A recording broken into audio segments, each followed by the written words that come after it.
most intense, thrilling, electrifying sport on the planet. Mixed martial arts. You've been looking for the definitive podcast to call your new home to hear everything about it. The search is over. This is the MMAnomaly Show. No filter. Bringing you the hottest MMA breakdowns straight from the heart of the octagon. This show is all about MMA breakdowns. For fans, by fans. We're talking UFC, MMA, and the occasional big boxing match. We'll bring our unique take on how these fights are going to play out and who we think are the best bets. Welcome to the MMAnomaly Show. No filter. And now your hosts, Olin, a.k.a. MMAnomaly, and Emiliano, a.k.a. Jive Turkey Nano.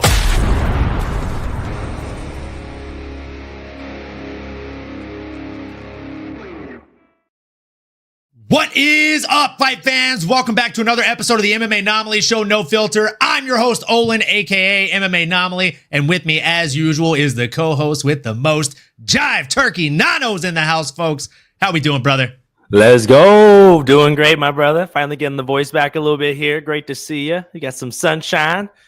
Got to get my throat lodges going, my throat sprays, and my warm teas, man. But I'm doing fantastic, feeling good, living better. It's a beautiful day for violence, man. Great to dive in with you. Great to have you all trickling in. If you're new, you know, I'll tell you what to do. I'll just say you know what to do. But all y'all that are repeat, like a Dixon Cider, y'all know what to do. Like, subscribe, comment, get active here, man. And if you're in the chat already, you'll know that we made some green this weekend. And not just us. If you're in the chat as well, our fellow chat mates, our fellow community making money with the long shot, man. Let me tell you, that's why we love this sport. That's why I can't wait to dive in with you, brother. I know getting ahead of myself a little bit here, but I had to let the people know the chat is active, man. They were waiting for us. Give the people what they want. You got to give the people what they want, my friend. Dude, mirror, mirror on the wall, who dropped the hottest bet of all? I think his name is Dixon Cider, and he's definitely not a favorite Dick Ryder. Oh, man, cashing the plus 1,200 on Sam Patterson. Oh, I hope your wallet only continues to get fatter, son. Oh, my goodness. What a bet. What a cash. My guy. I mean, your mom's favorite person in the chat, Dixon Cider, folks. Give it up for the man. I mean, can we hit the man with a round of applause here? Come on. Well done. Well done. He also said, I hope and pray to the heavens that Olin and Emilianito actually tailed and didn't forget. Oh, boy. Mistakes were made. Mistakes were made. And I'll just leave it at that. But we did cash. We made more than we put out, my friend. And Sean Moody, Manual Ram 2005. What up, my friend? My compadre in the chat. Love to see you here as well, as always. If you're not in the chat and you're here, I mean, there's already a handful of you trickling in. Make sure you comment. Let us know what your thoughts are here. And you are very welcome, my friend. I'm glad that you hit. Bang, bang, bang, bang. Let's go. We are about to jump into a hell of a card. And folks, I got to be honest with you all. I got a friend who you've seen in the chat. If you tuned into the live stream for Karate Combat just this past week, I'm sure you saw her. Sav Jelly, at Sav Jelly. Make sure you're following her on all platforms. It's actually her birthday this weekend, and she is currently sitting on the floor for the press conference that's going on for UFC 313, folks. So I'm going to be driving out there tomorrow to meet her. Gonna buy her some birthday shots, as I am known to do, and we're gonna go to UFC 313. Folks, I'm super excited for it. But before I drive all the way to Vegas, before I make my way out to this actual card, you know me and Nano are going to give you the 411 or the 911, depending on how we think these fights are going to go, folks. And how we think Vegas stacked up the odds, since I will actually be in Vegas to play against or with them. So with that being said, we're jumping on into the first early preliminary fight of the night. It is Georgian Santos coming in against Ozzy Diaz. I'm not going to go on the whole Watchman spiel like I did last time about Ozzy Diaz and, Ozymandias. But I will say this, folks. It's looking like it's an uphill battle for our boy Ozzy Diaz, in my humble opinion. But I'm going to let Nano take it over first because I feel like it's been a while, and I want to hear your voice, brother. Talk to me. Tell me how you're feeling. Thank you, my brother. Thank you. I will happily use this voice that is, again, a little raspy right now, but we'll allow it. We'll take it. Take what we can get. I haven't been able to talk in three or 4 days, so I am an eager beaver, ready to get after it here. But listen, man, this is one that is setting the tone for the night here. UFC 313. Boy, am I excited as all get, man. I mean, this is an absolute banger of a card. I can't wait to get to the main. Just the entire main card's an absolute banger. But the main event, back here to square one here. Can't get started without these prelims, man. And it's an interesting one, right? It's close to a pick'em fight when it comes to the odds. They are leaning the Brazilian, the younger guy who, and that's talking about Jordan Santos here. And listen, maybe it's because, the last name is my mother's maiden name. And maybe the other half is he is the Ben favorite. And lastly, I do like my young guys. Okay. I like my young bucks, especially in this mixed martial arts game. Okay. A lot of the times, more often than not, the younger guy is victorious. So, and this younger guy is a dog. Okay. Mr. Santos is coming in here on a 5-fight win streak. Came out and had a good Dana White Contender Series debut, but we still need to see a lot more from him, right? And what I would typically say, on the other hand, if you're listening in and you're saying, well, hey, man, this guy Ozzy Diaz, kind of like an Ozzy Osbourne, he's on that crazy train. He's a beast. He's repping L.A., and he's been a little more up and down, but we've seen him. We know what we're getting when it comes to his experience. He had his Dana White Contender Series debut. You may remember his opponent, Mr. Joe Pyfa. So unfortunately, on the other end of that, went out and got a couple wins in LFA, came back, lost again, unfortunately. Hard to get a lot of confidence with them, right? I think that's the big takeaway here. But I'm going to leave it to the main man to the left of me, or to the right, maybe depending on your orientation. Not sure how the screen visuals are, but MMAnomaly. Are you riding with me here? Are we taking the Brazilian, or are we going to be on different sides of the fence here? Talk to me, my brother, and the people. Look, man, we're off to a good start. I'm gonna ride with you, my brother. I think it is gonna be the Brazilian that takes this one home. Both men are orthodox fighters. One is 27 years of age. One is 34 years of age. Ozzy, typically when he wins, he does it inside the distance. He has a 100% finish rate, right? His opponent, a little bit more calculated. And that's probably why 5 out of 5 of his last 5 are all considered wins, folks. I think Ozzy is the safe bet here. And am I going to bet on it? I don't know. I may or may not string together like a 2-pick parlay, but only if Dixon Sider recommends it, folks, in the chat, because he's obviously on one. Let's go to the chat real quick, actually, before I go any further. First fight, Santos by decision. I like that, Sean Moody. Honestly, I completely agree with you. Dixon Sider said, shout out Sav. Dude, shout out Sav Jelly. Huge shout out to Sav. It's her birthday. Well, 999 in European. Wait, what? Dixon Sider. I'm going to have a little itty bitty teeny tiny bit of Ozzy Osbourne Diaz by KO 1-2. But also Santos KO 2-3 combo. Oh my God, bro. Ultimate hedge. Oh, that's the ultimate hedgeroni pizza if I've ever heard of one. Jeez. That's pretty incredible. But he is swinging a hot bat, so we gotta trust our boy DC on this one. I mean, at that point, you might just want to hedge the over and under. Like you can get the under for plus 130.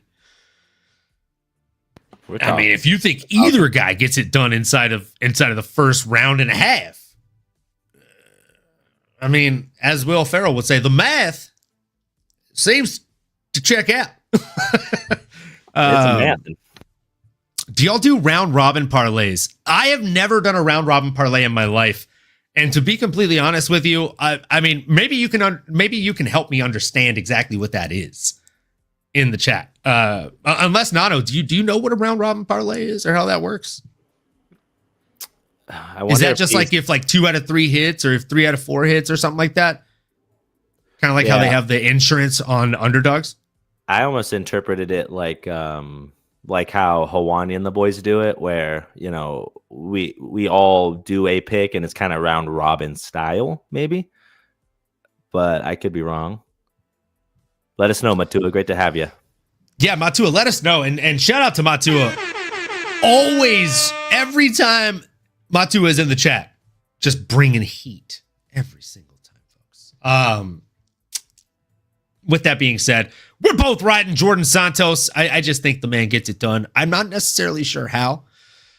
I don't know if inside the distance is the play or not. I think it might be a grindy, windy decision. But hey, Dick's Insiders proved me wrong time and time again. So I'm not sure that this will be any different. In the next bout, we have a featherweight matchup between Chris Gutierrez and John Castaneda. Both men have 21 wins. Pretty interesting stuff here. Chris Gutierrez has 6 losses, 2 draws, and his opponent has 7 losses. It's 5'5" versus 5'8", so there is a 3-inch discrepancy in height. Obviously, John Castaneda giving up the height there. And when it comes to reach, this is going to be a little bit of a crazy situation here, folks. But we're here to break it down for you.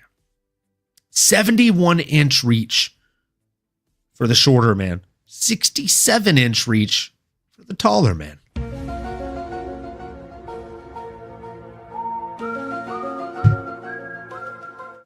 It's crazy stuff, honestly, folks. Hell of an ape index does John Castaneda have, and that's exactly why he is playing in the division that he is playing in, folks. This is going to be a really, really fun matchup, in my opinion. Chris Gutierrez, more of an orthodox style striker, typically stands in his natural stance there. While John Castaneda, one of the things I like most about the young man is the fact that he's constantly switching stances. He is a very, very versatile fighter. And I mean, I would say that every bit of this man is mixed martial artist, right? He can get it done anywhere the fight goes. He can submit you. He's got 6 of those. He can knock you out. He's got 8 of those. Or he can grind you to a decision. He's got 7 of those. So just about as well-rounded as you can get outside of the fight we talked about last week, which if you want to know which one we're talking about, go back and watch the episode, folks. There was a man that had 33% on each of these categories. But this is about as close as I've seen other than that young man. So, looking at the odds here, Nano, I'll be honest. This is one of them that I am kind of leaning towards the dog. And I'm going to be honest. I think I might just wait until I get to Vegas rather than forwarding these bets to the bookie this time around, because I'll be there tomorrow. As long as the bets or the odds don't swing. Right now, we're sitting at plus 100 on John Castaneda, which means if you put 1 unit on him, you're going to get 2 back. It's an even split. If you put 5 units on him, you're getting 10 back. If you put 50 units on him, 100 back. So, I mean, the math. It's pretty easy, folks. Sav Jelly, folks. Let's go. In the chat, in the place to be. What is up? Great to have you. And Klaus the Boss. And Klaus, did you miss the talk of Ignacio Bahamondes? No, my friend, you did not. Come on. You did not miss the chance. I mean, come on. We're going to talk about that guy very soon. It's coming. It's coming. Sav is obviously enjoying Vegas right now, folks. Wish her well for her birthday. Wish her all of the luck. Oh, Sitting right behind Ankalaev's team. Chama. Say it loud, say it proud, Sav Jelly. Let's go. Chama no chama. Chama no chama. Oh, my goodness. A lot of beards, I'm sure there. No mustaches to be found either. Let's go. Kind of like your boy. It's obvious who I'm repping here, folks. You're going to blend in tomorrow, my brother. I am. I really am. They're going to think I'm part of the team. Be like, who is that? Is that? Come on, ladies and gentlemen. It's me. It's me. I've gained weight. brother, I am big. I am large. I smashed the burgers. Double cheeseburger and steak, brother. Smashed them. Oh man. So yeah, I think John Castaneda is a live dog in this one. I just really like how well-rounded he is. I think Cruz Gutierrez has pretty much one path to victory in this fight, and it's grinding with the striking here. Walk me off the ledge. Am I crazy here for going for the dog, John Castaneda, or are we on the same wavelength again, brother? Oh man, I like my guapo. I like my boy Chris El Guapo Gutierrez. Man, it's hard for me to bet against him. He is the betting favorite here, so I'm afraid, my good fellow, I'm gonna have to try to talk you off this ledge here. I'm gonna try to get you back on the right side because we want to be on the winning side here, okay? And he is the betting favorite for a reason. Now, El Guapo is going up against John Castaneda, the sexy Mexi. I mean, this is the battle of the names, right? Is two guys, they might be too pretty to want to hurt each other. And I think that is going to be the narrative here because although they are slick boxers, the name of the game is as if they were soccer players. We are talking about the footwork and we are talking about the leg kicks for my boy El Guapo. And I think that will be a problemo for our boy. Sav Jelly, not on my session side. I knew it. I know that. Come on. I know that. I know that. And listen here, there are a lot of mustaches in the Mexican section here because we are all going to be rooting for one of these Mexicans. It's going to be fight of the night, y'all, potentially here. Okay, mark my words. We've been calling our shots around here lately. This one's going to be absolute fun. So make sure you're tuned in. And it is free for all y'all that don't want to pay for the pay-per-view. But listen, man, I do think Chris and the leg kicks will neutralize Mr. Castaneda's his stance switches and his willingness to bounce around. And he's got good cardio, and he's done a lot of great things in the UFC thus far. However, he has some blemishes against a Daniel Santos a couple of years ago. He got TKO'd by a knee.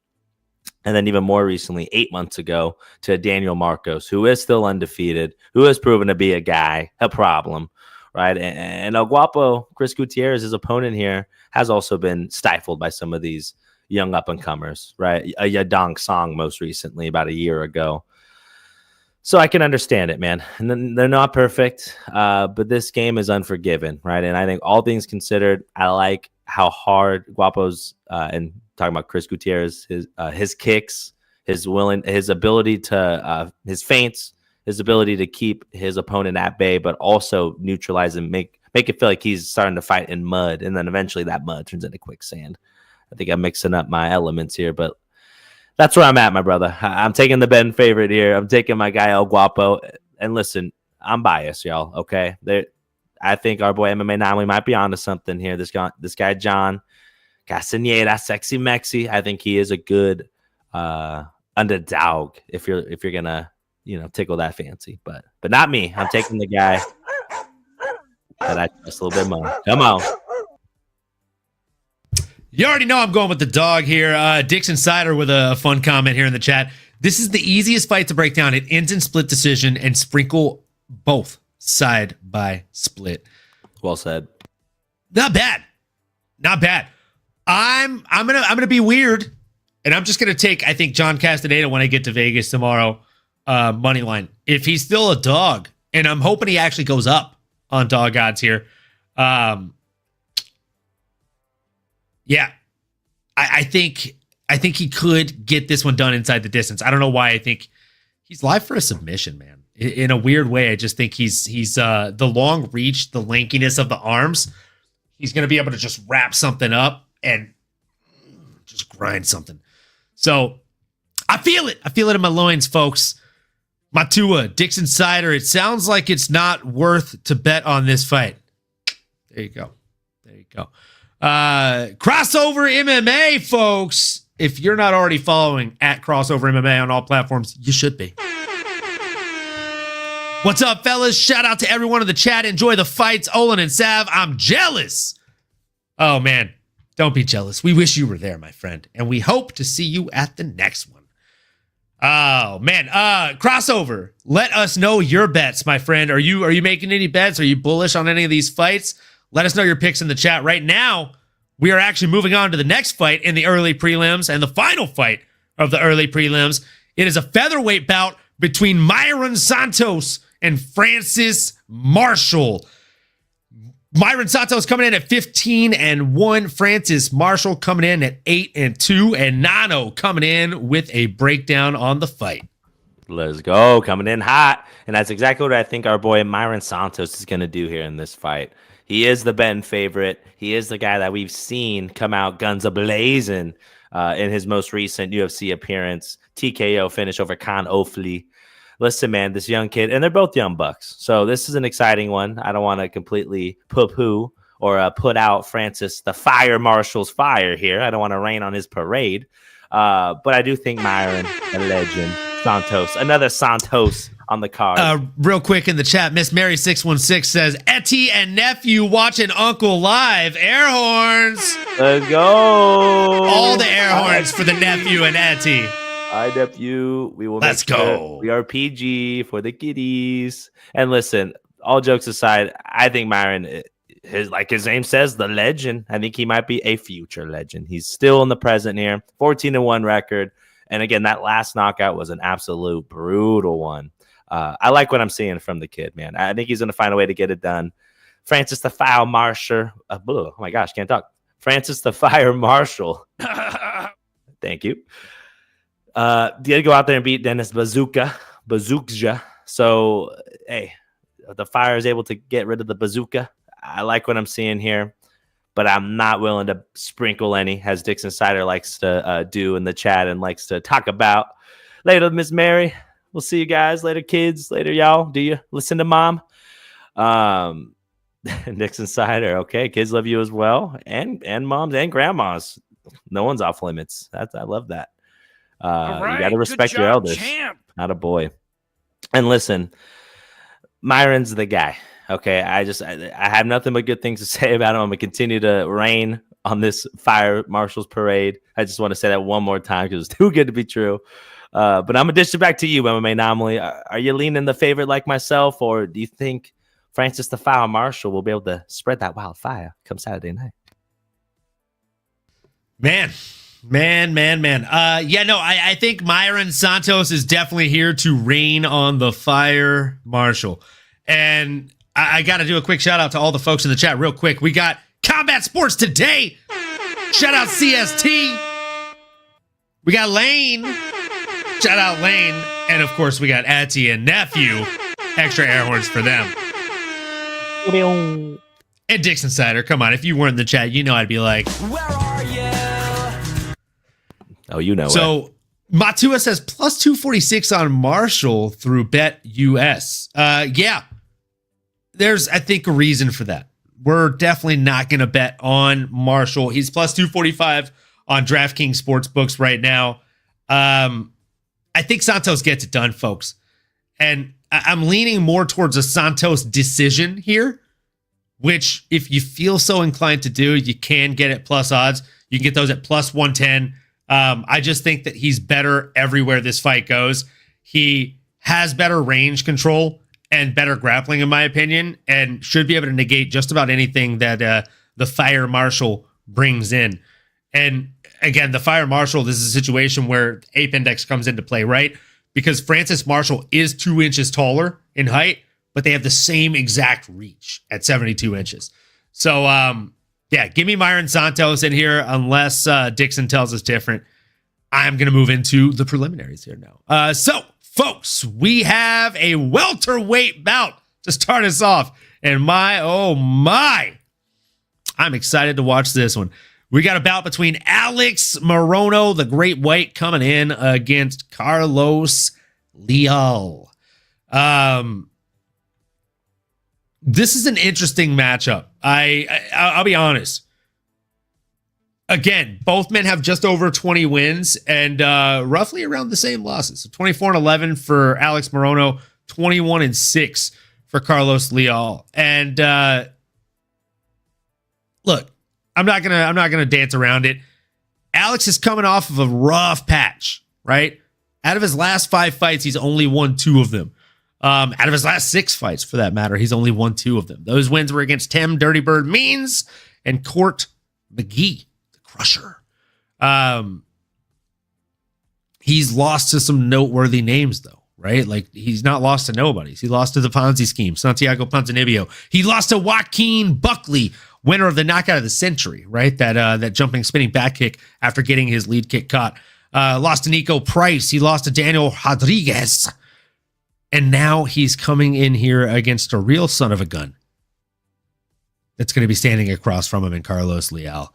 Leal obviously packs a lot of power, and it's obvious in the way that he throws hands. I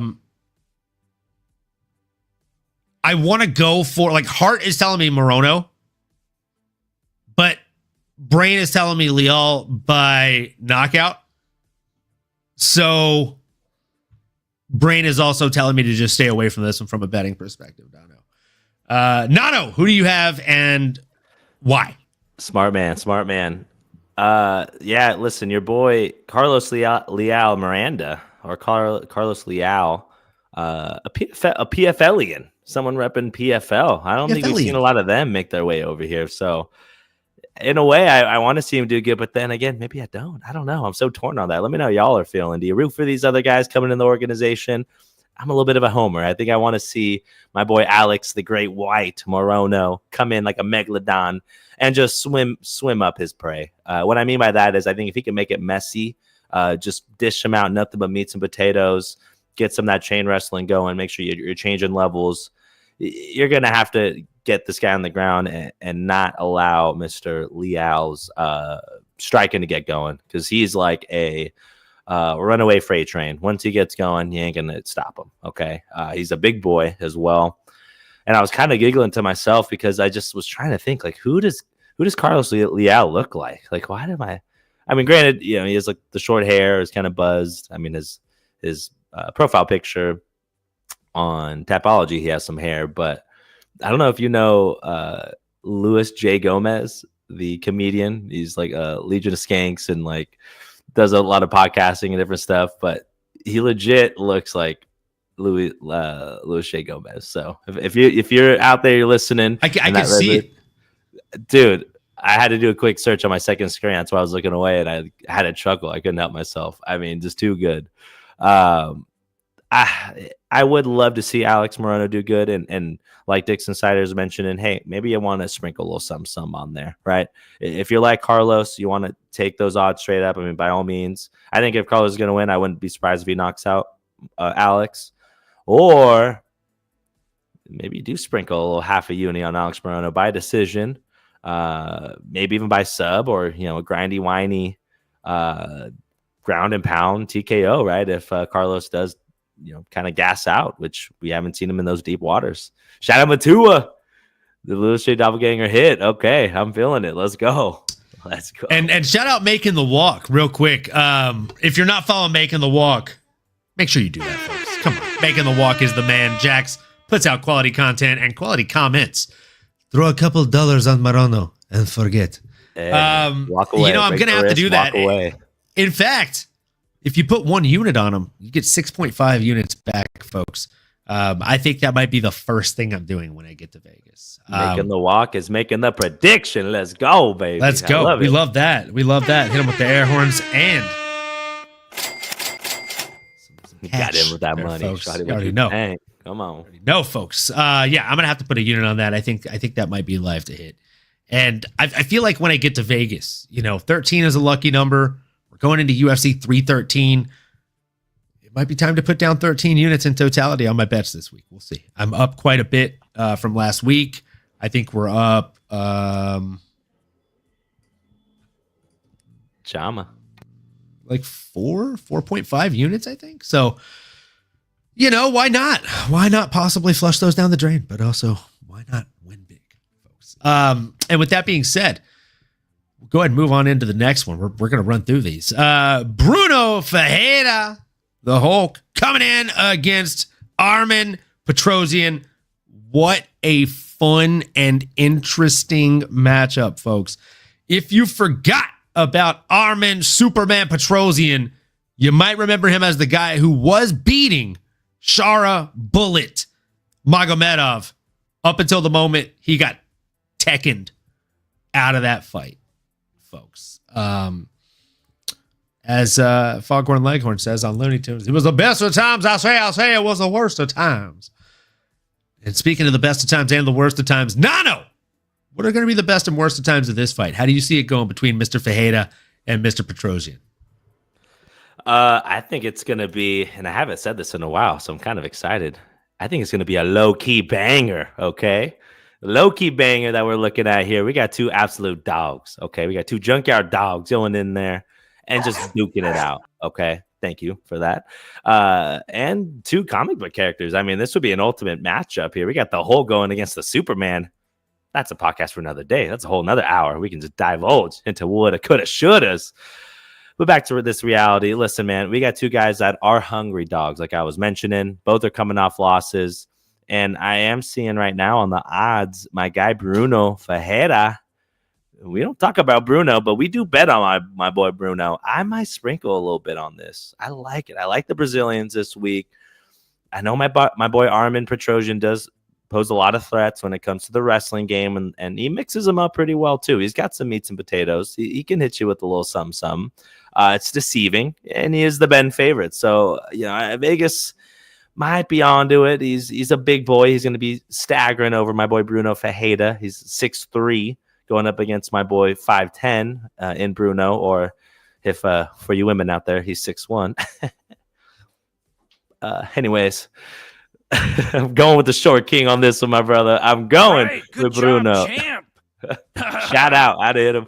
For you audio listeners only, I hit pretty good Squidward-esque little model face there. I call it the sizzle. That's what it is.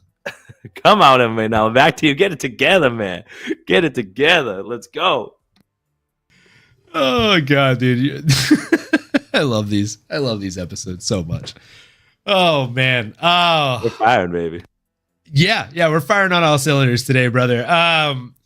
Yeah, he's not lying. You can get Bruno the Hulk Fajeda at plus 120, and it definitely is a bit of a Marvel versus DC situation, which I'm not mad about.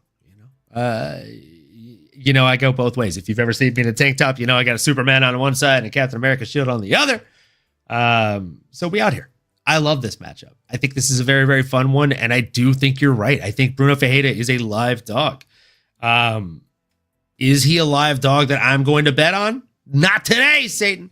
I'm going to hold off. This will be one that we could put a shot on, though, for sure.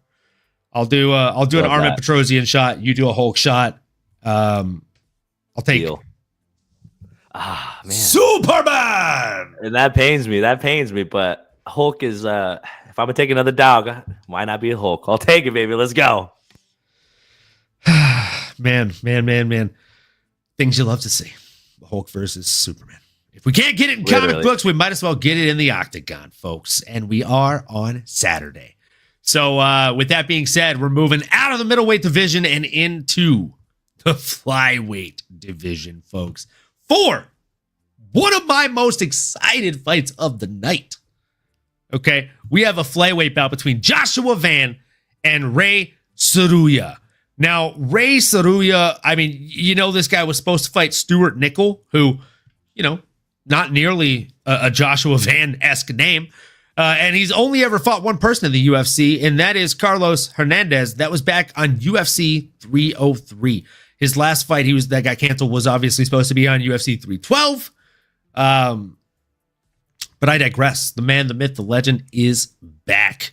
He is an absolute stud in every way. He's a grappler, right? But he's pretty badass at the striking as well. And rumor has it he might be getting walked out by WWE superstar Shinya Nakamura, which would be epic. He also trains in real martial arts. He was previously in his corner, so I reckon that's pretty likely.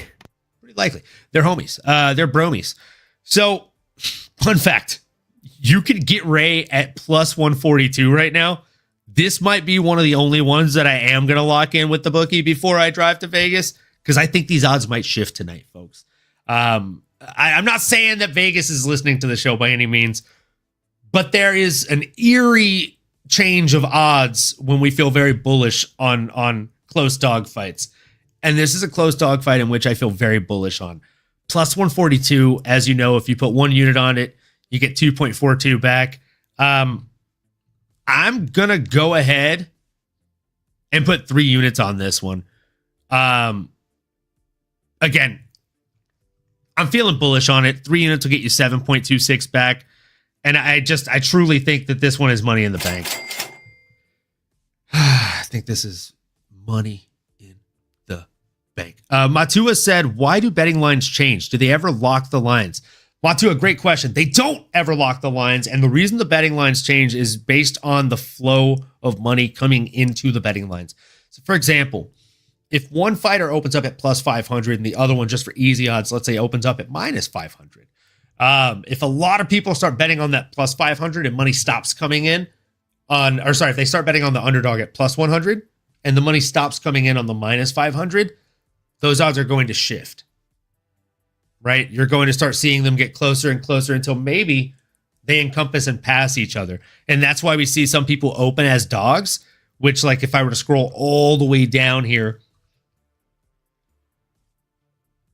so right now they have odds for John Jones versus Tom Aspinall. It's hypothetical odds, but if you were to put a bet on this and that fight comes to fruition at any point in time, you're locked in at these. So do they ever lock lines? Your line is locked once you place your bet. So if John Jones fights Tom Aspinall and you think John Jones is going to win, you can lock that in at plus 120 right now. You get Tom Aspinall at the same time for minus 142. Which means if you put 1 unit on them, you get 1.7 back, right? So you're making basically 0.7 back off of your 1 unit in profit. So you want to bet more to make more on that one. But again, minus 142 on Tom Aspinall is not a bad bet. In the same vein, if you think Jack Della Maddalena is going to beat Bilal Muhammad, as of right now, you can get Jackie 3 names at plus 200 dog odds. Lock that in. Right? This is why you want to look at these odds as soon as they're released, because oftentimes that's when you're going to get the best juice, because there's not a lot of income coming in on these yet. And thus the lines haven't had a chance to shift in either direction. Thank you for coming to my betting TED Talk. Well said. I was going to say you painted that perfectly, my brother. Oh, my line is locked when I make my bet. Thank you for that explanation. Yeah. So as soon as you make your bet, your line is locked. So like if you hit, that's exactly why I was saying I am going to lock in Ray Saruya at plus 142 tonight, because I'm worried that by the time I drive my happy butt to Vegas tomorrow, that's not going to be the case. I think it's going to be like a pick 'em at minus 110, minus 110. But being honest, you heard that here first, folks. I like it. So yeah, I think the grappling is going to play a case here. Just going into the statistical breakdown. Sorry, real quick, Nano. The grappling of Ray Saruya has been the most impressive thing for me. The blast doubles, the inside singles, like he's just very quick and clever with his maneuvering. And even if he ends up on the bottom, his ability to shrimp out of things and just scramble is very impressive. There's only like a 6 or so month age difference between the two, so age doesn't play a factor. He has a 3-inch reach advantage too, which I think will play a big key factor. And again, Joshua Van has a knockout chance against anybody. But I just think Ray's going to be able to mix it up better. And for lack of better words, I think he's going to mix the martial arts better on Saturday evening. Nano, kick me off this dang stool, brother.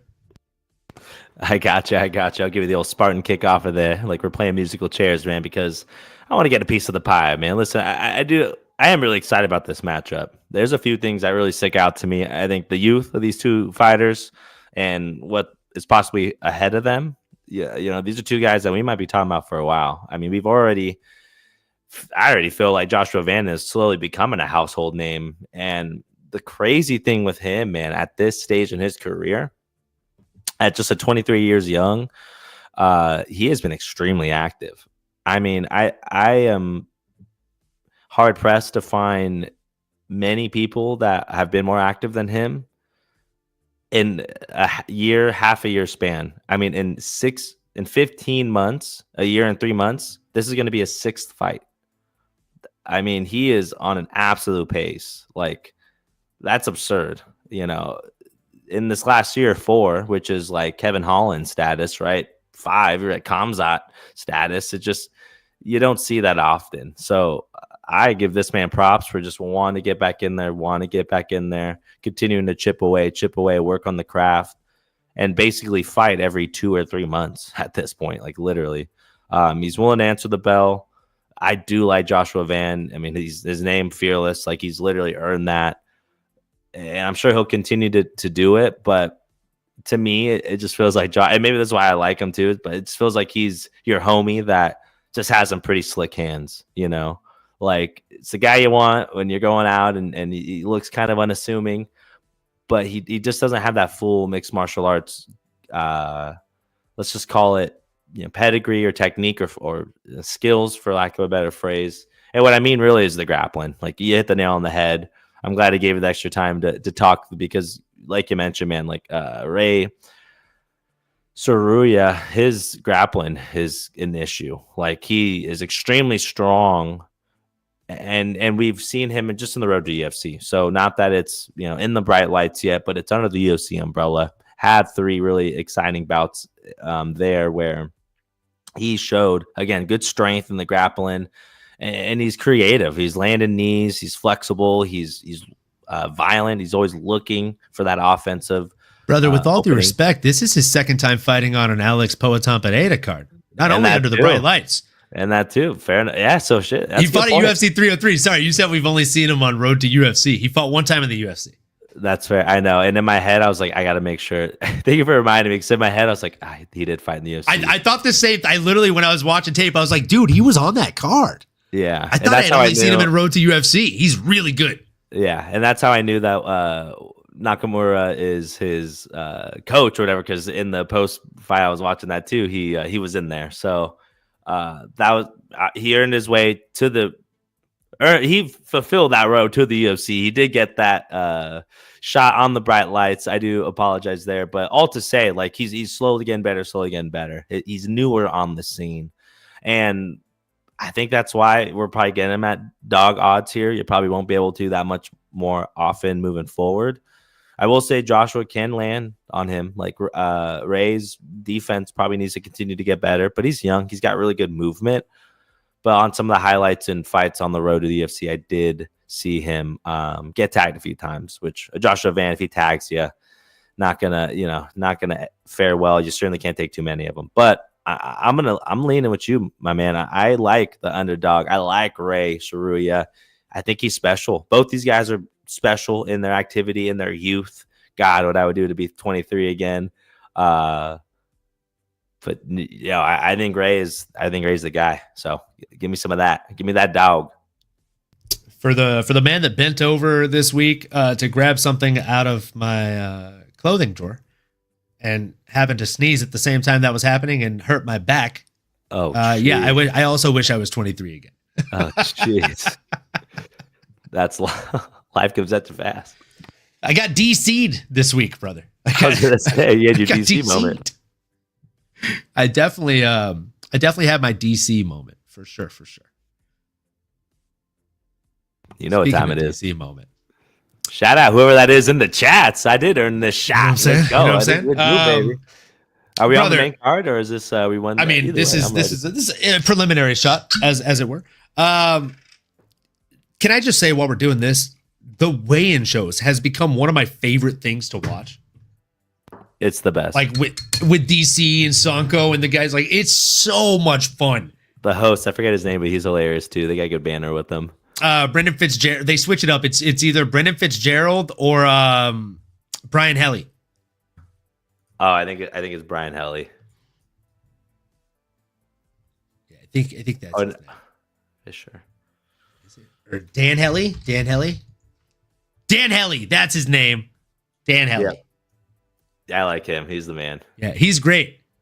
He's the one that plays piano too, right? I don't know, but when I type his name in, he also has like a NFL. Oh, he used to do like an NFL podcast as well. Yeah. That's what he did before UFC stuff. Oh, that's funny. Matua said Vance showed off some defensive wrestling against Cody Durden. I mean, you're right. You're definitely not wrong there. But at the same time, I would counter and say that Cody Durden got 2 takedowns on him. And Cody Durden is as a Cody Durden fan, I got to say, subpar grappler, especially if you compare him to somebody like a Ray Saruya. Like Ray Saruya is an Olympic level grappler. He's world class. And speaking of world class, so are each and every one of you. There's about 20 of you in the chat right now or watching us. If you're not in the chat, join us in the chat. If you haven't already liked, comment, and subscribe, do that. And if you drink, raise one up with us, folks. If you don't, raise up a cup of water. Either way, we appreciate each and every one of you, and we're glad that you're here with us on this fantastic Thursday evening. Cheers to you. Salud.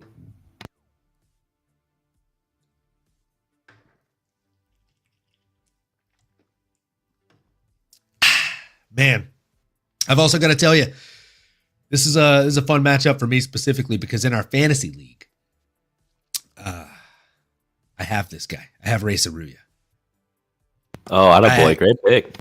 Thank you. I actually have 2 of my last 3 people going already. That's right. I've had everybody go of my fantasy roster other than 3 so far. Picked them early. Hoping it doesn't end up being like the scene from Fast and the Furious, too soon, Junior.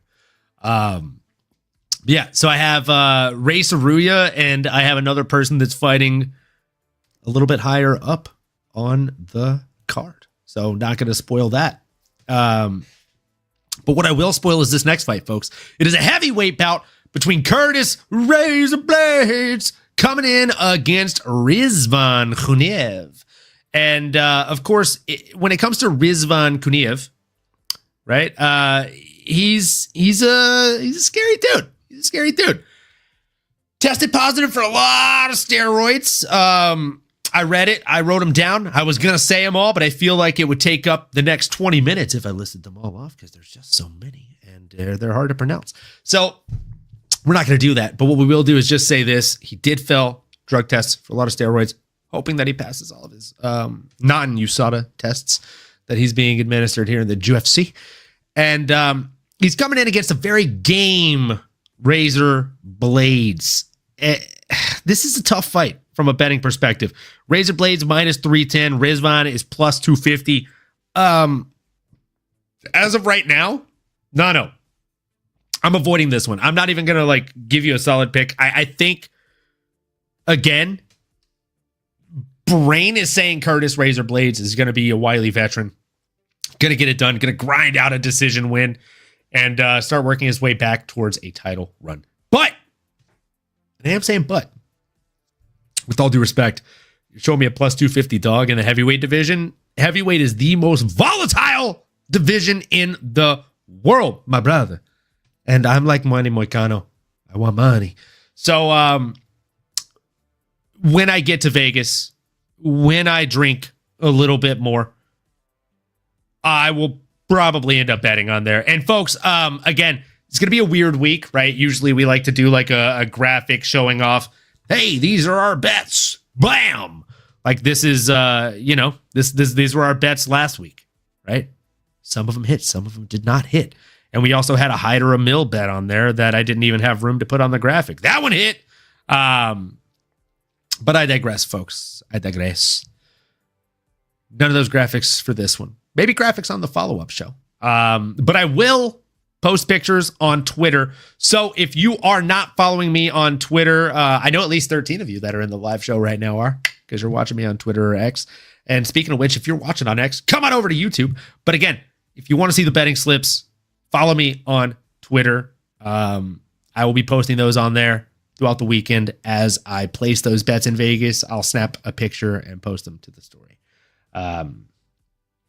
You can bet your bottom dollar there's going to be one on Rizvan Khuniev, folks.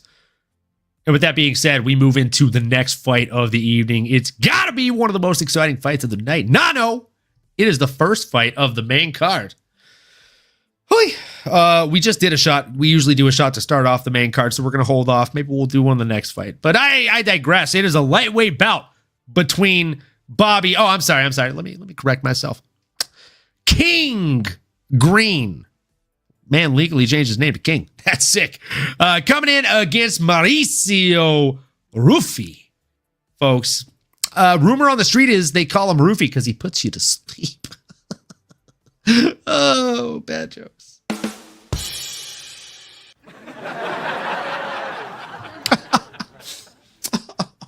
Oh, sick, dude. So yeah, I mean, this is going to be a great fight. Mauricio Rufy looked incredible.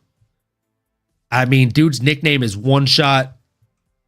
He fights like a vintage Conor McGregor. I wish I would have wrapped my glasses, or rather had time to, so I could do the fighting nerds thing. But I didn't, because traffic and barbers and traffic. Oh my. I know, Nano. I know what you're thinking. It sounds like I'm going for Mauricio Rufy. But I'm not. I'm not, man. He was in there against a short notice Jan Top. And, I mean, there were times where it looked like Jan Bottom. You know what I'm saying? And I'm talking about Rufy. Looked like he was Jan Bottom. King Green is an awkward striker that at times looked like he was going to best a Dustin the Diamond Poirier in that fight. Up until the moment that Dustin did that, bah, and just came through with an overhand, or rather a straight shot. No. I think King Green gives him problems in here. And when you're giving me Bobby Green at plus 330 against someone that's still, what is that? Do I feel moisture behind the ears? He's a little wet behind the ears here, Nano. Give me the king of the jungle, the king of the octagon. Give me the lion, the man, the myth, the legend. Give me King Green, baby. Plus 330. Again, folks, this is just the bet, right? I'm not 1,000% sold on this. I actually think that Mauricio Rufy could be the future of the division. I think that if this man fights at the lightweight division, doesn't take any short notice fights against guys that are very large, he could go out there and best most of, if not all of, the people that are ahead of him right now, not named Islam Makhachev. But King Green is going to be the biggest test of his career. And with all due respect, and I am saying with all due respect, folks, I think the best thing that Mauricio Shogun, I keep wanting to call him Shogun Rufy, Mauricio Shogun Hua, Mauricio One-Shot Rufy has going for him is the 4-inch reach advantage. Because King Green has to really shuffle in to get those shots. But who knows how to do that? But King Green. So I like this one. I like this one a lot for King Green at plus 330. And I'm going to wait on betting this one. I'm not betting this tonight, so don't tail. Don't tail. Call me Don't Tail Mace because I don't tell me tonight. You know what I'm saying? I'm going to bet this one in Vegas because I truly think that the line is going to get worse on this. I think King Green is going to go up to possibly a plus 500. And if he hits a plus 400, that's when I'll bet him. Nano, what are your thoughts on this one, man? Oh, man. Well, my thoughts are that this is an absolute banger of a fight. We got our boy representing the fighting nerds, like you mentioned earlier, and like you typically like to represent. But he's special, man. And it's one thing to watch some of the fights and get a sense, or maybe just fall in love with the confidence he goes in there with. He struts a little bit, kind of keeps his hands down, but he is always ready for attack. He's a really, really creative fighter. I mean, he's like an artist in there. He's like a Van Gogh, painting, creating music. Like he's doing it all, man.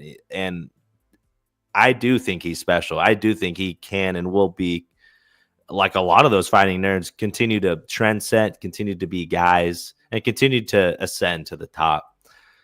And this is just going to be another step on the path for him. I think leading up to this point, like you mentioned, well, and I mean, first off, like just his debut in the UFC on the Dana White Contender Series, getting the finish late on a Ryomad Magomedaliev, and then knocking out our boy Jamie Malaki, and that was no malarkey.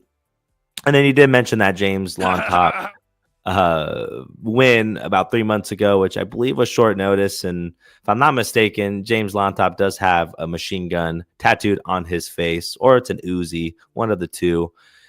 Yeah, I mean, I think Mauricio needed a machete to get that guy out of there. He's tough as nails. I don't put that one past him. Again, it was short notice. You got to fight smart, and you got to just go out there and not make mistakes. And he did enough to prove, at least earn the shot. Jan top, double L on top. Yeah, and I think that double L is going to be King Bobby Green after a Saturday night. Losing to Patty Bimblett 7 months ago. The UFC said, let's go ahead and feed King Green to another up-and-coming dog. And that was Nano, folks. Love to have him on the show as always. He's a good sport. He's a good guy. But I think his internet failed or something. We'll go ahead and move on to the next fight here, folks. No, I'm just kidding. Oh, my God. I'm still laughing. Man. With great power over there comes great takes. And thou shalt take away the takes. But not today, okay? This is America, last time I checked. And I do got the mic. And I do think that Mauricio is going to find a way to get it done, man. He's special. I think we're going to see some slick boxing. I don't think we'll see any takedowns. I think it'll be pure violence for as long as King Green's chin will last come Saturday night. Must watch TV here, guys. Go check it out. It's a good one. Either way, I think one thing we have to agree on, it's going to be fight of the night, folks. Easily. It's going to be fight. Easily. The pace is going to be crazy. The pace is going to be absolutely crazy. And I have to have some fun with it, Nano. I know with great power comes great responsibility, but at the same time, folks, you know what the name of the show is.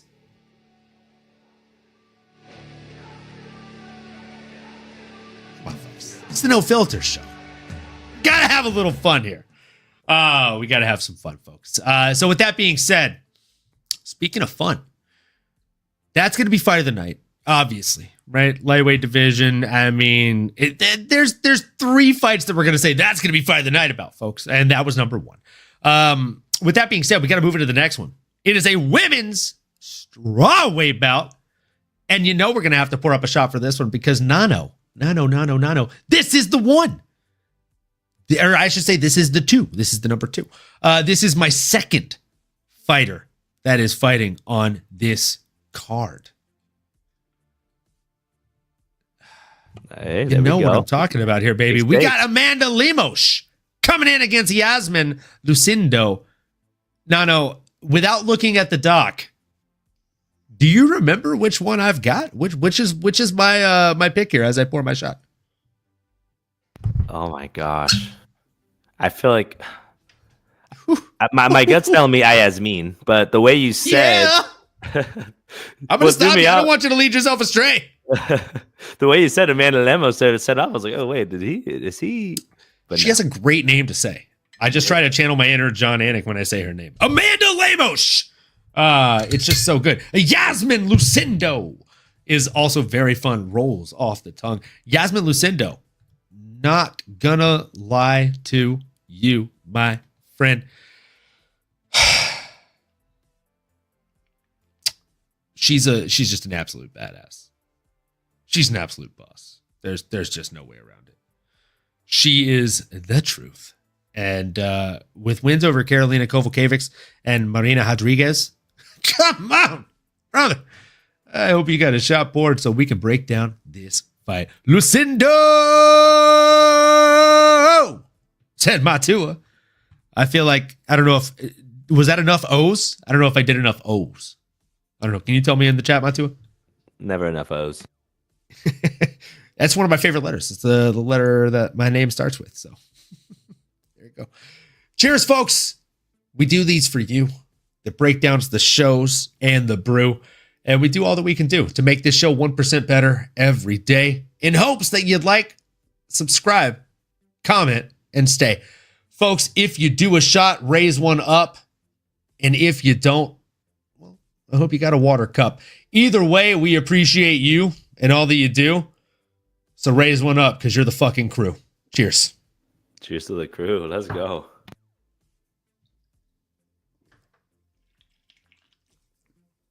I just made all that up. You're flowing. felt like it. Off the top. Felt like it. A little bit of a freestyle. Just everything off the top of the dome. And with that, folks, no, you got to tell us who you got in this fight, man. Amanda Lemos or Yasmin Lucento, my friend. I will happily tell the people why I'm going to coattail your horse in this race. But before I go into that, we got a dog in the chat now. Where my dogs at? Woo woo! Shout out the boys. Shout out S Dog MMA Talk. S Dogs. My apologies. Hold on. If this man is back in here, hold on.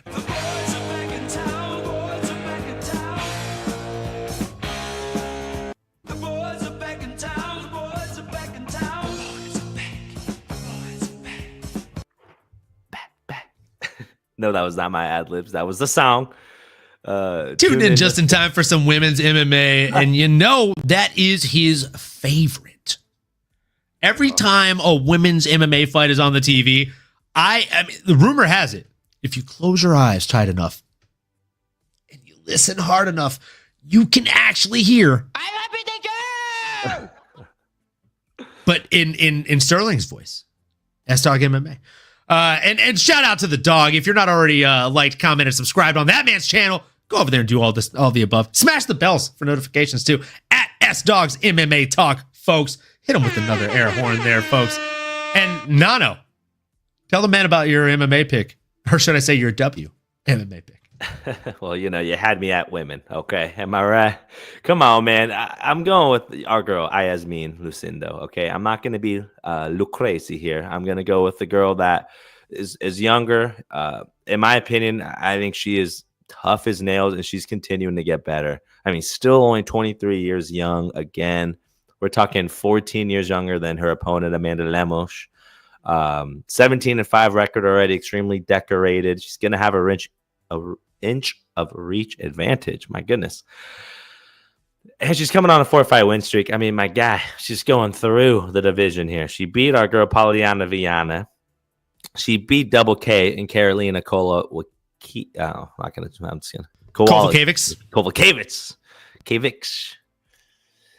I just the name. Fun fact: that's the reason that Miss Mary started training in Muay Thai and MMA in general, because a conversation that she had with Carolina Kovalevich at UFC X, our first year going. Let's go! Fun fact, and sparking up here at S Dog. I see you, Sparky. Okay, come on, baby. I love it, man. I love it. My voice can't take anything right now, but. I'll keep her short and sweet, short like our girl Yasmin here. But again, I think she's proven everything I need to see for me to know that she's the next generation and the next up and comer, the next gal we got to be talking about as a future contender. So sign me up. I think it's gonna be a fun one for as long as it lasts. But we're gonna see some violence, and Yasmin continue to rise as the cream of the crop does. The cream of the crop, brother, it rises to the top, brother. Man, And if you don't know what I'm talking about, you should probably snap into a Slim Jim. Oh, yeah. That's how my voice sounds naturally right now. That's how I sounded all week. Let's go. Let's go. And S-Dogs. Yes, I am. If you're not watching the UFC 313 press conference, I'm not going to advise you to do that right now because come on, we're live. You should watch us instead.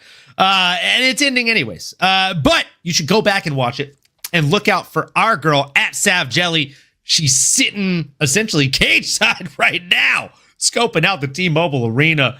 As of right now, Alex Pereira and Magomed Ankalaev are facing off.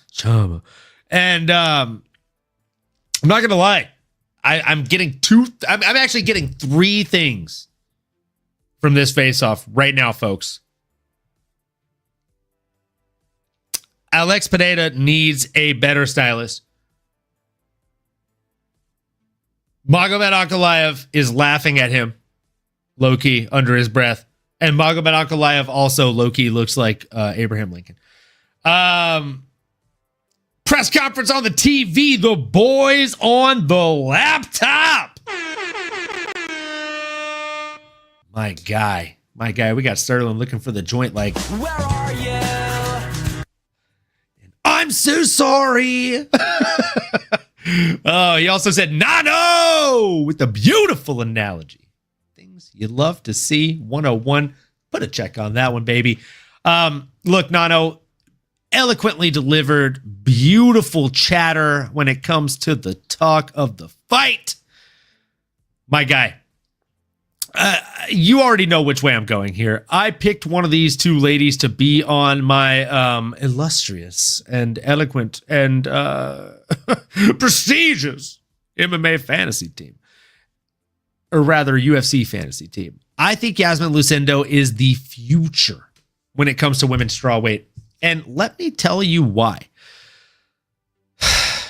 She's just so darn well-rounded, right? She is so young in her career, 23 years old. Do you know what I was doing at 23 years old? I don't, because I've drank too much. And but that's okay. She's 23 years old and she's in the UFC and she's fighting in the top 10. And she's not only fighting in the top 10, but she's probably going to be winning in the top 10, folks. I think the world of her. I think she has very well-rounded grappling. I think that her striking is also leaps and bounds ahead of most of the girls in the division, outside of like the top 3, maybe, right?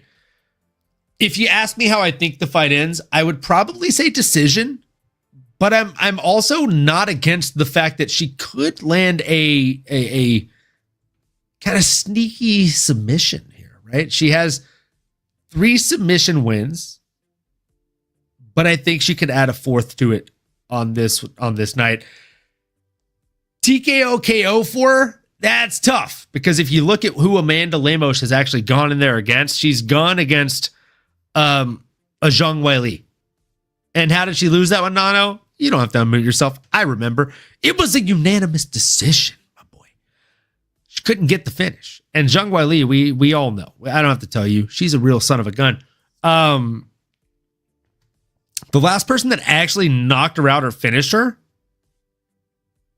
I should say knocked her out. The last person that knocked her out was, it was a very long time ago. And it was Leslie Smith, of all people, right? 12-9, the Peacemaker, which I love the nickname.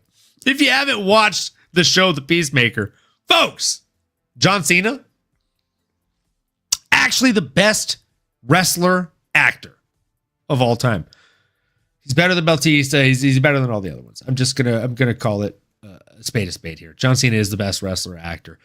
But again, Leslie Smith is the last person to get a win over her, and she did it via standing elbows. So if someone is going to get a knockout over her, I could see Yasmin doing it. She's an absolute beast. We simply haven't seen her get a knockout inside of the UFC. Maybe this will be the first time, though. We saw her get plenty of knockouts outside of the UFC over Taina Santos, Sarah Frota, Berriuska Canelon, and Cherolaine Almeida. I swear every person she knocked out has the hardest name to pronounce. She didn't do me any favors in her career, but I still picked her for the Fantasy UFC League, folks, and I think she gets it done over Amanda Lemos. Yeah, I think she's live for a submission, but if I bet her, I will bet her money line at -142. It's not a crazy ask, right? If you put 1 unit on it, you get, again, 0.7 back, as I've stated. So if you put $1 on it, you get 70 cents back. If you put $100 on it, you get $70 back. Not a bad play, Nano. What are you thinking? Yeah, I do like all of that, and thank you, S-Dog, for blessing me. I did sneeze, but I like the Ben favorite here, and yeah, I want to get fancy. I want to go big or go home, right? Maybe you do want to take take it by double chance of win, right? Maybe by submission or by TKO or something if you want to get real sprucey spicy. But have you already looked at it. those odds, or are you putting me on the line right now? Because I'm gonna hit I'm gonna do it. Do it. Do it. Do it. You can do it. Oh man. Method of victory, double chance on DraftKings Sportsbooks. Which again, folks, we are not sponsored. We are not sponsored. I wish we were. Maybe someday. But until then, we're just looking. We're just window shopping, as my boy Sterling S. Dog MMA Talk likes to say. Gasman Lucindo, you can get by double chance, KO, TKO, DQ, or submission.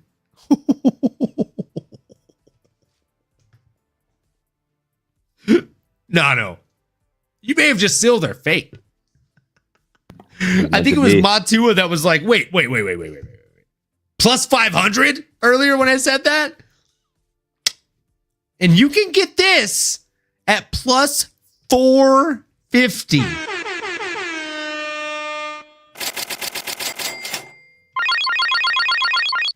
All the positive sounds, folks.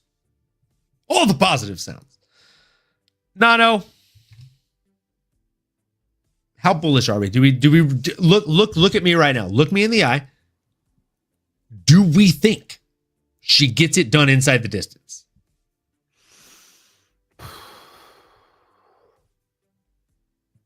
I just need a yes or no. Yes. All right. Hell yeah. We're doing 2 units on it now. Now, folks. I'm not even making the drive to Vegas for this one because I'm worried that it just might change. And just God forbid, we can't have that happening, folks. We're doing it. We're doing it right freaking now.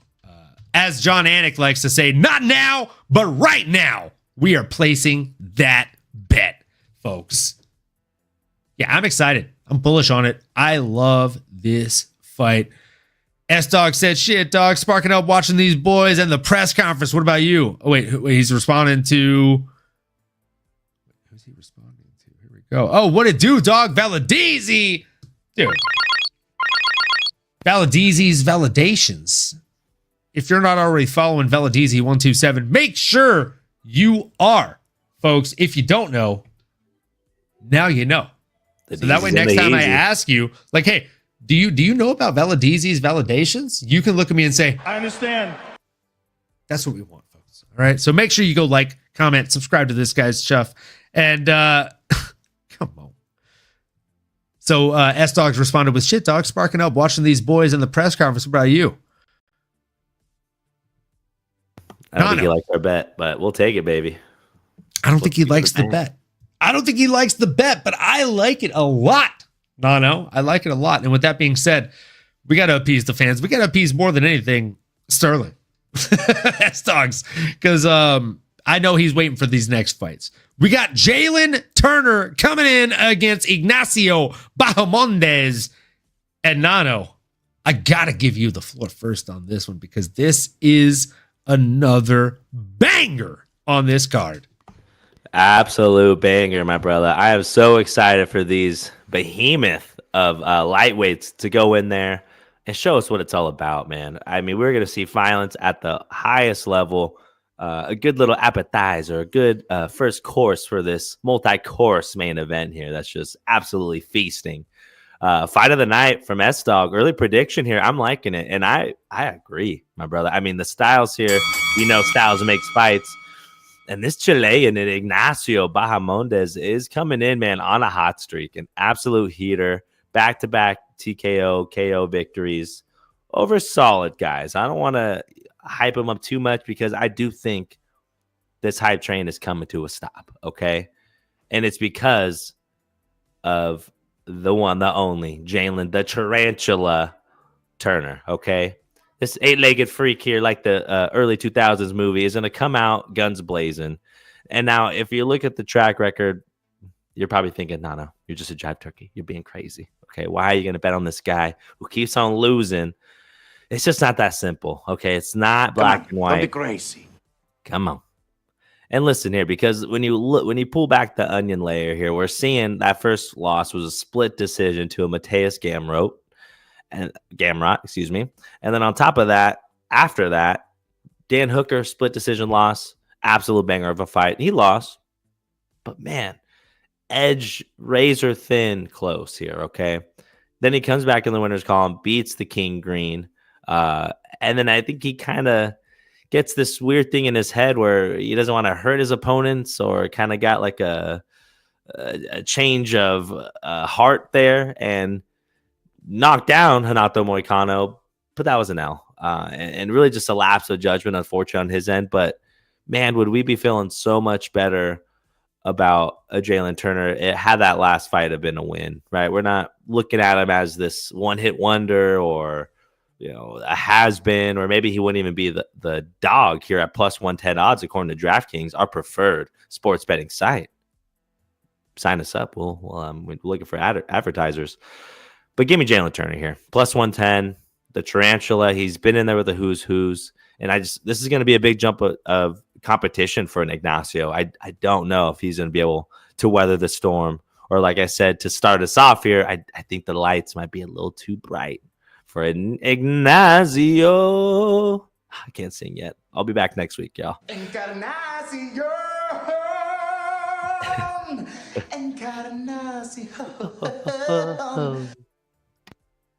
Oh, so good. I got you, bro. I got you. You lay it out, I'll always play it out, brother. And when you do lay it out, I gotta tell you, I'm happy, thank you. brother. The timing on that, well executed. That's why I'm a producer, not a no-ducer. You know what I'm saying, baby? Let's go. Bad jokes. We're here for it, folks. That's what we're here for. You come for the good jokes. You stay for the bad ones, folks. It's simply a fact. Look at that mini fridge action from Nano. Emilianito, is Modelo time, fools? Come on, bros. You already know. You already know, baby. You know what time it is. I was thirsty. Hey, let's go. Matua said, love Nacho Libre and that Will Ferrell movie he did all the Spanish in. It was like Mi Papa Di Padre or something like that. Will Ferrell Spanish movie. Casa de Mi Padre. I knew it. I knew it had something Mi Padre in it. No, have you seen that movie? No, but I think I'm gonna watch that tonight with my in-laws. That's oh my god! Please, I have to know how it goes. Sure. I'll watch this for sure. I don't know how I haven't yet. This is right up my alley. This is like what I want them to know me as. It's so bad. They need to know this is my humor. Oh, this is Genesis Rodriguez's claim to fame. I'm like, this is, yeah. Please. Oh, it's considered done. Nano, them short shorts, brother. Thighs don't lie, baby. But you pull it off, brother. It's the opposite of, ooh, brother, ooh, what's that? It's more like, ooh, brother, ooh. Ooh, I do declare. Oh. Hey, my guy. Ignacio. He is the younger man. He is a stunner. He is a stone cold stunner. But he is coming in with a little bit of a reach disadvantage against Jalen Turner. You like I just snapped back into MMA mode. Jalen Turner is a tarantula. They call him that because it seems like he's got 8 legs, right? It just feels that way when he's wrapped around you, just locking stuff in. And I'm worried. This is one of those that I feel like if you're going to bet, maybe bet a hedgeroni on this one. Because as of right now, you get Jalen Turner at plus 110 money line. I think that's a safe bet, if you wanted to bet Jalen. And if you're going to bet Ignacio, maybe you bet him inside the distance. Because I think Jalen could wrap him up and do work on him. While Ignacio is going to do work on the feet. He's going to really look for the finish.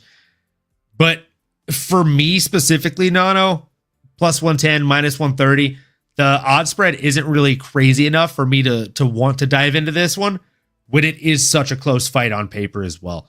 I think Jalen has a lot of paths to victory here as a dog, but at plus 110, I'm not bought in enough to bet on him. So, yeah. And that's S-Dogs as well. Like S-Dogs saying, I can see it being inside of 3. So, again, if you want to just bet the under on this, maybe you just bet the under on this, right? Alternative total rounds on DraftKings Sportsbooks. You can get the under 2.5 for minus 150. So again, if you do that, if you put 1 unit on it, you get 0.66 back. So 1.66 total. Or rather 0.66 profit. So if you put, again, like $50 on it, you get a little over $83 back. Not bad. But also somewhat volatile from a betting perspective. I'm going to stay away from it. These boys are going to bang. No Diddy.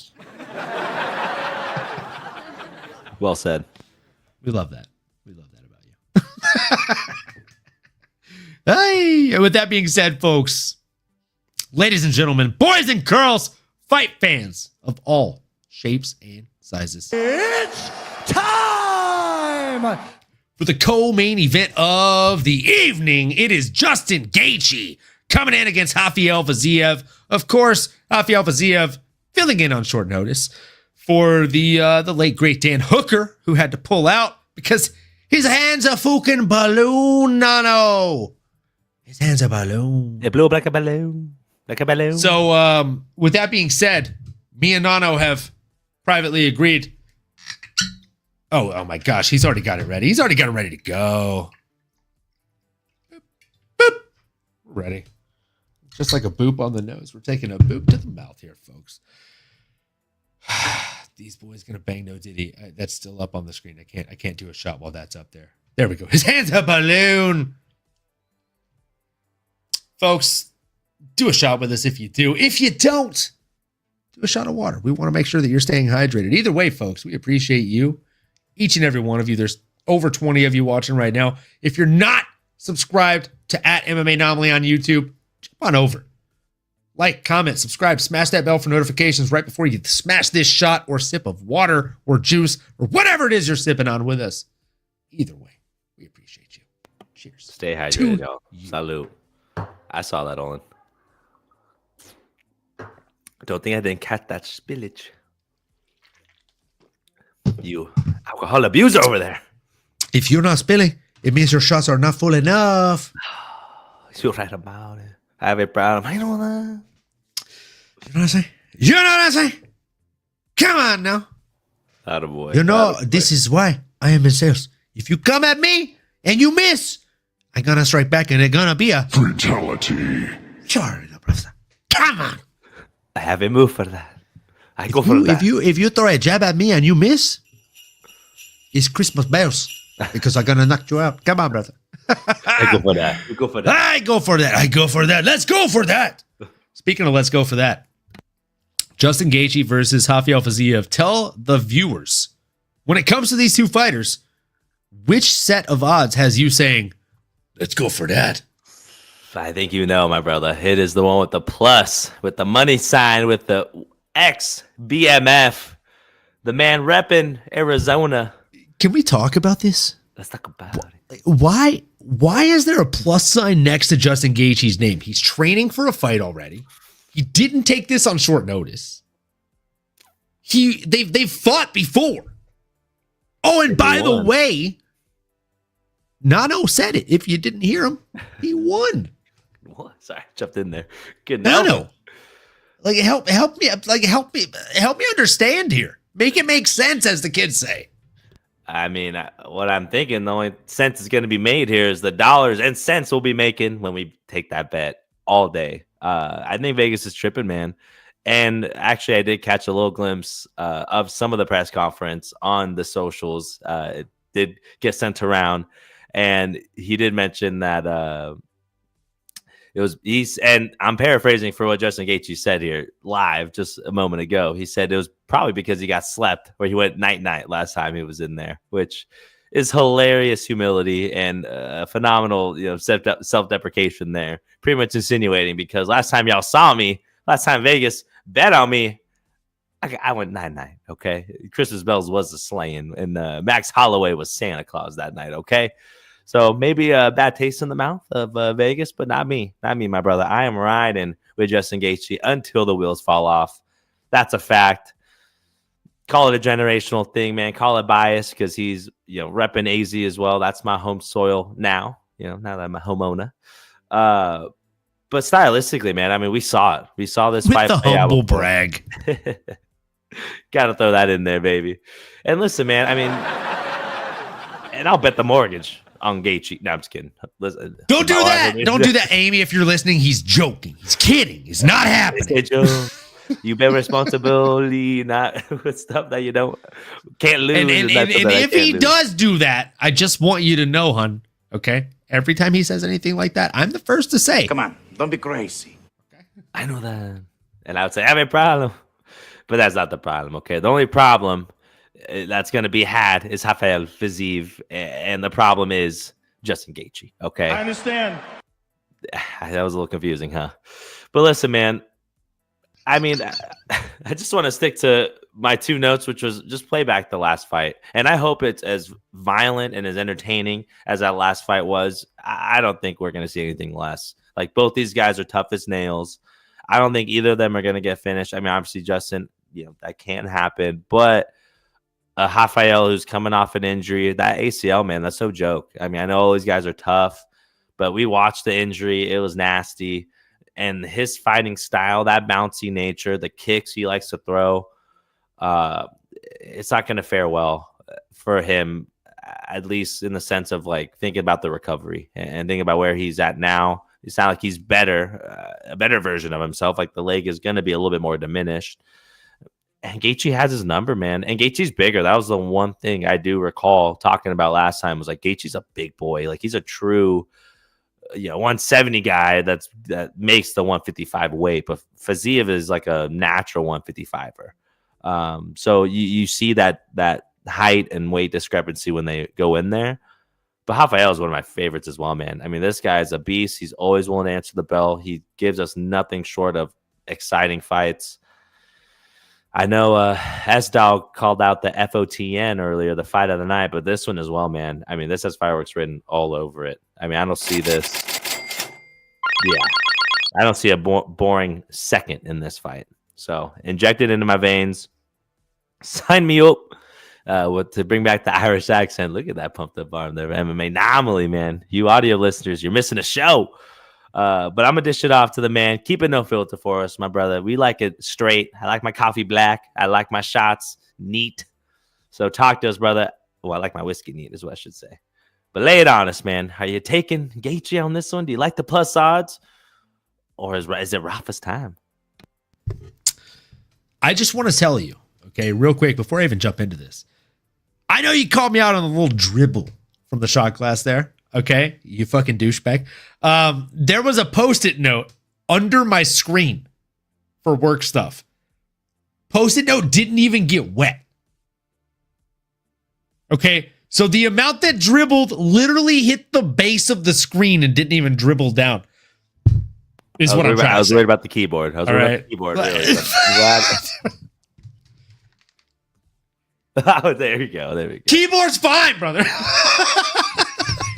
It's far from the screen. Shout out Bluetooth. Shout out to Bluetooth. Bro, we stay wireless. And if you don't think I have enough Captain America stuff in the backdrop, the mouse pad also. Nice. That's sweet. I like that one. It's classic. It's like 1940, like 41 to 48 classic, you know. Oh, can't beat the classics. Can't beat the classics. Can't beat the classics. No window shoppers, S-Dogs. No window shoppers, man. A real one. We appreciate Unless you're 50 Cent. Come on now. This is why we know S-Dogs MMA is one of those guys that will always last till the final bell. Let's go, folks. Speaking of someone that'll always last till the final bell, we got Justin Gaethje, right? Rafael Fiziev, he is a master of head movement, right? Moving that head out of the way. As soon as you see a kick coming, well, welcome to the Matrix if you watch this guy's highlight reel. But call me a crazy man. Call me a wild man. Call me something even wilder. Call me a jive turkey. Because I'm going with Justin Gaethje. I just think the man gets it done. The fact that we can get him at Dow gods.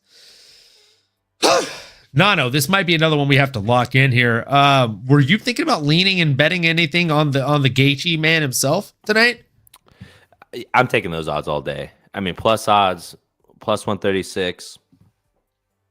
I love my boy Justin Gaethje. I mean, his leg kicks, his power, and his durability. Again, I know Vegas and myself, it's hard to get that lasting image of UFC 300 out of my head, but no, I'm riding with that boy. I'll take those odds all day. I think this will go the distance. I don't think either of these guys are too tough to get finished out there. They're going to go out on the shield. We're going to see 50 minutes of violence. Folks, this is that point in time where we do the disclaimer. Only bet with money that you are wholeheartedly willing to lose, right? If you're willing to lose $100, then bet $100. If you're willing to lose $5, bet $5. If you're only willing to lose $2, bet $2. I think you can go as low as like 50 cents on freaking DraftKings Sportsbook. So bet low, bet high. We don't care. We want you to win. We don't want you to be dry. Nano, how are you feeling about doing like 2 units each on this one? Are you that bullish? I love it. Let's do it. I am that bullish. I could afford that. Let's go then. My mortgage is paid. Let's do it. Let's go. So, folks, if you do 2 units on it, again, I don't care what your units are. I want you to be happy. I want you to be healthy, and I want you to be safe with what you're betting. So, no matter what your units are, whether they're 1, 5, 10, 100, $1,000 for that matter, if you bet 2 of your units on it, you'll get 4.72 back, almost 5 units back for that 2 bet in. So that's almost 3 units back. My mortgage is paid. My Tua. Let's go. I need to put that on a shirt. As he pours his other shot up. Come on, baby. That's some new merch idea right there. My mortgage is paid, baby. Yeah, I can't talk. That might be shirt day 2 of the UFC X event, International Fight Week. Chama. We're making new merch right now. It's happening. So yeah, we're gonna do that. We're gonna put 2 units on it, or rather 4 units on it, because 2 each, right? So for us, 4 units to win 9.44 back. Sheesh. I'm excited about it, folks. At plus 136, this is the last time we're gonna get Justin Gaethje at these odds, because when he wins, he's gonna retire. That's a bad joke. Sorry. I don't say that. You don't say that. I'm sorry. But folks, with that being said, that ends the fun ride, right? Because in this next fight, it's going to be a fun ride. It's a main event, right? I could tag Bruce back in again, with all due respect for this one. It's time for the main event of the evening. It is a light heavyweight bout between Alex Poatan Pereira coming in against Magomed Ankalaev. And I think this is going to be fireworks for all the wrong reasons, fans. Hi! I know, Nano, you've already got your shot poured up, so I'm going to pour mine up. And then after I do this fight breakdown, I'm going to go cook. Because honestly, why the fudge not? Man. This one is literally, the reason I said that the fun ends, it's not because I think that this fight is not going to be fun.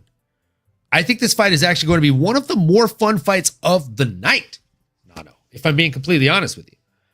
The reason I'm scared is because the fun might end for Alex Poatan.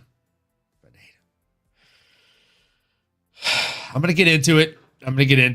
But before I do that, Nano, do the cheers for us, brother. Let's go. I appreciate it, brother, tapping me in here.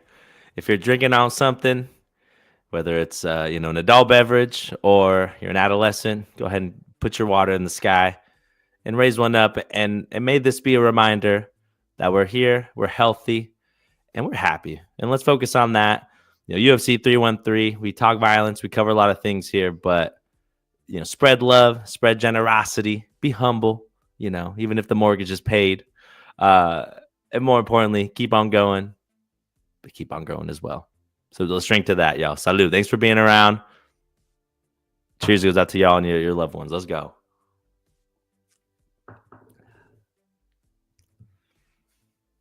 Short and sweet, but man, we might be on the other opposite sides of the fence here, man. I can't believe it. Every rose has its thorn.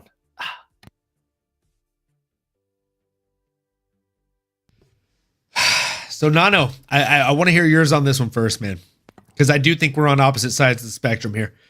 Alex Poatan Pineda versus Magomed Ankalaev. How do you see this one playing out? Tell me why I'm wrong preemptively. Because I think we've kind of seen something similar to this before. I'm gonna be honest. I don't hold Magomed Ankalaev in the highest regard. I don't think he's a world beater. I think he's maybe the worst 21-1 fighter ever. Okay, worse in the sense of maybe just the appeal. I can't get behind it, my brother. Can't get behind it. Dana doesn't like him. He barely beats Jan Blachowicz, and I mention him because I think that fight against him and Alex is what we might end up seeing come Saturday night, which for us fight fans is not ideal because that's not a lot of violence. It's going to be messy at times. We're going to see a lot of scrambles and control time, things like that. But when it comes to the point style fighting and Alex being able to do enough to come out victorious, that I think, Chama, I'm going to go for that. I think he's going to find a way to get it done. I think Alex and Still, whether it's by points, I mean, obviously the left hook can change anyone's night, but I do think Magomed is a smart enough fighter to avoid that. And if he can successfully deploy his wrestling game, I mean, to your point, I mean, he could starch Alex. Let's not get it twisted now. I mean, he's got a straight 1-2 that I was watching some clips online, and like the way that Alex feints, I'll say that for the second half here, y'all. Stay tuned, but it can happen. He obviously has a puncher's chance. It is a betting. It's a virtually identical bet right now. It's a pick 'em. Literally, you want minus 110. Flip a coin, you're just as likely to win in Vegas's book. So they can't decide. So I'll do it for you. And I'm going to just say Chama. Okay. And Still, because how do you bet against this guy? And I wore the shirt for a reason. There can only be one. And I think that one is Alex Pereira. Are you going to bet against Tom Brady? Are you going to bet against a Michael Jordan? Are you going to bet against a LeBron James, a.k.a. 50K? I just can't do it, man. You just can't do it. I like greatness, but maybe you're a sicko listening like my MMAnomaly co-host here. But give it to us, no filter, my brother. How are you feeling? Why do you think the Alex Pereira show might come to an end come Saturday? And if you mention the beard, if it's because your lack of a mustache, then I mustache you a question and say, why, my brother? Why? Let the people know.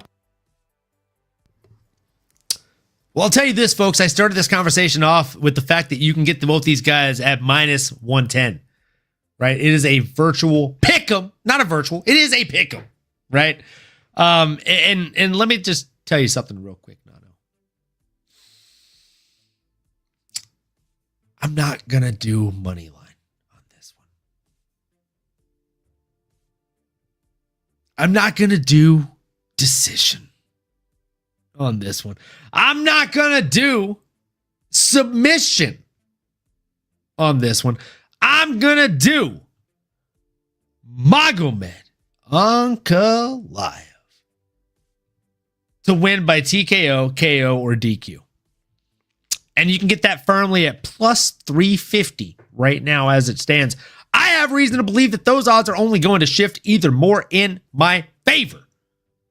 No. So I'm going to wait. I'm going to hold off till I get to Vegas for this one. But I like Magomed by TKO, KO, or DQ. And real quick, before I mislead our viewers, because I would never want to do that, right? We're not misleading them. We're switching it up, folks. We're going actually inside the distance ITD, folks. Magomed Ankalaev plus 250. Let me tell you why. This should be a landslide by Alex, said Matua. Magomed gonna shoot from 40 feet away. Oh, Matua. I hyped you up at the beginning of the show because I'm a big fan. But I got to call a spade here, my friend. My friend! Okay? This man would be held as a Khabib Nurmagomedov-esque figure if only he didn't make a mistake with 1 second left in a fight against a Paul Krieg, right? Because, fun fact, it's 6:16.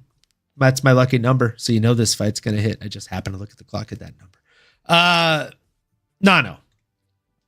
If he didn't lose to a Paul Krieg back in 2018 via triangle choke at 4 minutes and 59 seconds into round number 3, the final round of the fight, this man would be undefeated. This man would be an absolute savage. And this man would be held as a Khabib level figure. Because since then, he's beaten the likes of an Iwan Kudalaba twice, Nikita Krylov, Volkan Ozdemir, Thiago Santos, Anthony Smith, Johnny Walker, Alexander the Rocket Rakic. The one no contest he has on his record was from a Johnny Walker. He rematched him, and then he killed him in the second round in that one. So, look, folks, when it comes to this one, I think he is going to shoot takedowns like it is nobody's business. Why? I'll tell you why, folks. Because in that Jan Blachowicz fight, he was getting his legs torn up. Right? No. I think you can agree with me, right? No. Like he was getting his legs torn up. Ankalaev. Oh yeah. He didn't have an answer for it. You see fighters make that decision of like, I'm just gonna tough it out and act like it doesn't hurt, or they actually try to have that athletic, whereabout to hop in and out or move their leg up. But that thing was welted and bruised by the end of it. I agree with you. I definitely agree with you. Jan Blachowicz, man, he was killing him in the first 2 rounds of that fight. I think we can both agree the leg kicks just disturbing, right? He was doing absolute damage. If you look at the totality of that fight from Jan Blachowicz, the leg kicks took up 45% of the total landed strikes by target. 45% to the leg, 20% to the body, 34% to the head. So 11% higher than the closest to it by totality in terms of positioning of striking. Now, Nano, you said he didn't have an answer for it. I got to disagree with you. This is what I'm here for. This is why I love you. Because I've been wrong numerous times, and you've called me on it. On air and off air. And we're always going to do that. He did have an answer for it, my guy. And it was control time.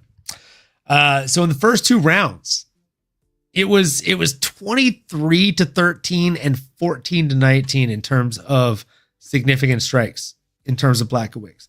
And then in the next 3 rounds, it was 18-17, Magomed, 10-1, Magomed, and 18-0, Magomed. Why did that happen? Well, in the first 2 rounds combined, there was 32 seconds of control time between both fighters. 0 of those seconds went to Jan Blachowicz. 32 seconds, all of them, went to Magomed Ankalaev. Now, in the 3rd, 4th, and 5th round, there was 1 minute and 26 seconds to 0, 4 minutes and 32 seconds to 0, and 4 minutes and 50 seconds to 0, all in terms of Magomed Ankalaev. So, with all due respect, Nano, I love you. I almost want to ask you to do another shot right now on the show. He did have an answer. My boy. He did have an answer. He did. Did I hear shot? What? Did I hear a shot? We'll do it. I'll allow it. Folks, he had an answer, and I think he's going to have an answer on Saturday. And here's the difference. I don't know if you follow Magomed. And you can be honest with me. Do you follow Magomed Ankalaev on Instagram? I do not. I do not. I knew it. I didn't know he had an Instagram, to be honest. It's news to me. So, look, Matua, we're doubling down. We're doubling down because it's a Vegas week. And you know we got to bet high when it is a week in Las Vegas. Matua, if you drink, I'm betting a shot against you. Or if you would rather do, if you'd rather do a shot, I'll do $20 or $50, your choice, on Venmo. You send me your Venmo via DM on Instagram, Twitter, Facebook, doesn't matter. All platforms at MMAnomaly. Send me your Venmo and we'll do a virtual handshake right now in the chat. $20, $50, a shot, or a shot and $50. I have never used Zelle in my life, but Matua, I'll fucking download it. Okay, let's go. Nano, if you're doing a shot, you already know I'm doing a shot with you, brother. You know the vibes. We're going to keep it short. We're going to keep it sweet. If you do a shot with us, then do it neat. And if you don't, do a shot of water. And we appreciate you still. Either way, we're here for the kill, folks. Like, comment, subscribe, smash that bell. Either way, you know we're here to give them hell. Let's go. Cheers. Salute.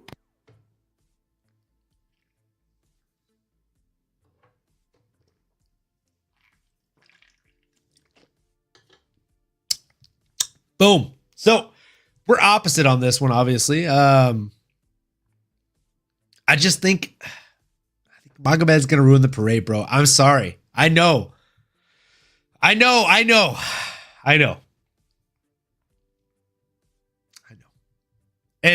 look, I'll tell you what. If Poatan gets it done this weekend, Nano, I will finally step up here and get the Alex Poatan Pereira walkout music. Here we go. Boom! I'll throw $20 American. 1, 2, 3, 4, 5, 6, 7, 8, 9, 10, 11, 12, 20 Americans on Alex Pereira to win. Osterberry is just in time. He says, yo, what up, everyone? What to do, baby? Give him an air horn for that. And then he said, Poatan for the W, and we're going to give him this for that. No, you right. I like your style. Come on, baby. Nano's with it, but I'm not. And Osterberry's $20 American dollars on Magomed Ankalaev? Let us know in the chat if you don't make it right now. And also Matua, comment, post live, because it helps with the algorithm, right? Olin just as bald as Ola and sorry, I thought he said bald. Olin just as bad as this is why I need the glasses, folks. As Ola and crossover Magomedov. Oh my god. Okay. I love that. Matua said, I lost to Lane last week on the Kobe's fight. Hold on. No. Lane bringing the pain.